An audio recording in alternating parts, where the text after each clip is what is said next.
दोस्तों, जहां एक तरफ ग्लोबल इकोनॉमी की आशंका जताई जा रही है कि वो और धीमी हो सकती है, तो वहीं साथ ही साथ एशिया की रीजनल इन्फ्लेशन रिलेटिवली लाइट रहने की वजह से एशिया की एक ब्राइट स्पॉट बने रहने की भी उम्मीद जताई जा रही है।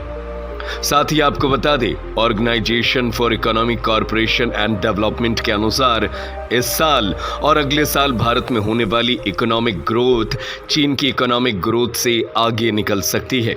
Latest global economic outlook report में ओसीडी ने प्रेडिक्शन की है कि भारत, चीन और इंडोनेशिया साल 2023 और साल 2024 के लिए जीडीपी प्रोजेक्शन में टॉप पर रहेंगे। कुल मिलाकर ऑर्गेनाइजेशन को इस वर्ष 2.7% की ग्लोबल ग्रोथ की उम्मीद है। 2020 कोविड महामारी साल को छोड़कर ग्लोबल फाइनेंशियल क्राइसिस के बाद से ये दूसरी सबसे कम एनुअल रेट होगी। आपको बता दें कि ये चिंता का विषय बिल्कुल नहीं है, क्योंकि पहले जो इकोनॉमिक ग्रोथ थी वर्ल्ड अभी इस टाइम पर उससे रिकवर कर रहा है। अभी सेकेंड लॉयर्स एनुअल रेट पर है, लेकिन इन फ्यूचर ये ग्रोथ बढ़ने ही वाली है। इतना ही नहीं दोस्तों, रिपोर्ट में भी ये बताया गया है कि ओईसीडी को उम्मीद है कि भारत 2023 में 6% बढ़ेगा, चीन 5.4% और इंडोनेशिया 4.7% बढ़ेगा। लेकिन अब बात करते हैं रिकवरी हो कैसे रही है। तो आपको पता होगा कि रसिया यूक्रेन के वॉर के बाद इन्फ्लेशन अपने पीक पर था।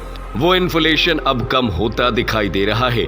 एनर्जी प्राइसेस कम हो रहे हैं, साथ ही बैंक्स के इंटरेस्ट रेट में भी काफी बदलाव आया है। आपको बता दें कि चाइना की जो इकोनॉमी है वो भी अब वापस से खुलने लगी है, जिसकी वजह से जो सप्लाई इश्यूज थे वो भी रिजॉल्व हो रहे हैं। कोविड के टाइम पर चीन ने जीरो कोविड पॉलिसी को इंप्लीमेंट किया था, जिस वजह से चीन की इकोनॉमी पूरी तरह से बंद हो गई थी, जिसके चलते चीन, जो कि एक विश्व स्तर पर मैन्युफैक्चरिंग हब है और वहां से जो बड़े लेवल पर सप्लाईज होते थे वो रुक गए थे। बात करें इंडिया की, तो भारत की ग्रोथ सबसे ज्यादा बताई जा रही है, और ऐसा क्यों है आइए जानते हैं। दरअसल दोस्तों, भारत में एग्रीकल्चर का आउटपुट बहुत स्ट्रांग और अच्छा है। आपको बता दें कि भारत अभी टाइट मनी पॉलिसी इस्तेमाल कर रहा है, लेकिन भारत का जो इन्फ्लेशन है वो लगातार घटता जा रहा है, यानी कि महंगाई लगातार घट रही है। और ऐसे में अगर भारत का आरबीआई इस साल के सेकंड हाफ में रेपो रेट को कम करने की पॉलिसी का यूज करती है, तो भारत की ग्रोथ और भी ज्यादा अच्छे से बढ़ती हुई नजर आएगी। इन्फ्लेशन का मुकाबला करने और ग्लोबल इकोनॉमी के लिए आगे आने वाली चिंताओं को दूर करने के लिए ओईसीडी ने सरकार को ये 3 उपाय करने की सलाह दी है। पहला, रिस्ट्रिक्टिव मॉनेटरी पॉलिसी बनाए रखना। दूसरा, फेशियल सपोर्ट को टारगेट करना। और तीसरा, प्री ग्रोथ स्पेंडिंग और सप्लाई बूस्टिंग स्ट्रक्चरल रिफॉर्म्स को प्रायोरिटाइज करना। हालांकि आपको बता दें कि अभी भी पूरे विश्व की इकोनॉमी में काफी सारी प्रॉब्लम है, और सबसे बड़ी प्रॉब्लम है सॉवरेन डेब्ट क्राइसिस। इसको एक एग्जाम्पल से समझते हैं कि अगर कोई कंट्री डेब्ट में डूब जाती है, यानी कर्ज में डूब जाती है, दूसरे कवर करने के लिए और ज़्यादा डेट उठाती है, और साथ ही अगर दूसरी किसी कंट्री का उस कंट्री के साथ कोई ट्रेड रिलेशन हो, तो इससे दूसरी कंट्री को भी अफेक्ट करेगा।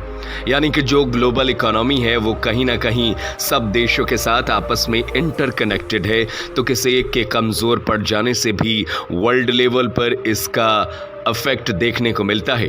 इसके अलावा कोई वॉर, जैसे कि अभी रूस यूक्रेन का वॉर चल रहा है, जिससे उन दोनों देशों के इकोनॉमी में तो फर्क पड़ ही रहा है, लेकिन उससे जुड़े कितने ही देशों को इंपोर्ट एक्सपोर्ट में दिक्कत हो रही है, जिससे उनकी भी इकोनॉमी इफेक्ट कर रही है। तो ये भी एक बड़ी प्रॉब्लम के रूप में सामने आता है। फिलहाल दोस्तों, आज की रिपोर्ट में बस इतना ही।